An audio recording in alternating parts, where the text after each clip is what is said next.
குஜராத்தி கடினா எனக்கு ஒரு கம்ஃபர்ட் ஃபுட். க்ரீமி டெக்ஸ்டர், புளிப்பும் காரமும் பேலன்ஸ் பண்ண just the right amount of sweet. ரொட்டி, சாதம், கிச்சடி எல்லாத்துக்கும் இந்த கடி அவ்வளோ நல்லா இருக்கும். ரொம்ப சிம்பிள் ரெசிபி. இந்த கடி எப்படி பண்ணுறதுன்னு பார்க்கலாம் வாங்க. புளிச்ச தயிரில் உப்பு, ginger and green chilli paste, வெல்லம், கடலை மாவு போட்டு தண்ணி ஊற்றி நல்லா கடைஞ்சிக்கோங்க. இந்த மிக்ஸ்சர் லம்ப்ஸ் இல்லாமல் ரொம்ப நீர்க்க இல்லாமல் இருக்கணும்.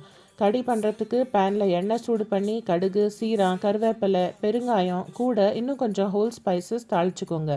இது எல்லாத்தோட டீட்டெயில்ஸும் நான் கேப்ஷனில் கொடுத்துருக்கேன். இப்போது மிக்ஸ் பண்ணி வச்சுருக்கிற தயிரை பேனில் விட்டு நல்லா ஸ்டர் பண்ணுங்கள். ஒரு கொதி வந்த பிறகு ஃப்ளேமை மீடியமில் வச்சு 7 to 8 மினிட்ஸ் கடி கொஞ்சம் திக்கார வரைக்கும் குக் பண்ணுங்கள். கேஸ் ஆஃப் பண்ணிவிட்டு சின்ன சின்னதாக கட் பண்ண கொத்தமல்லி சேர்த்துக்கோங்க. குஜராத்தி கடி சாப்பிட்றதுக்கு ரெடி. அங்கே குஜராத்தில் இருந்தபோது கற்றுண்ட ரெசிபி தான் இது. நீங்களும் ட்ரை பண்ணி பாருங்கள்.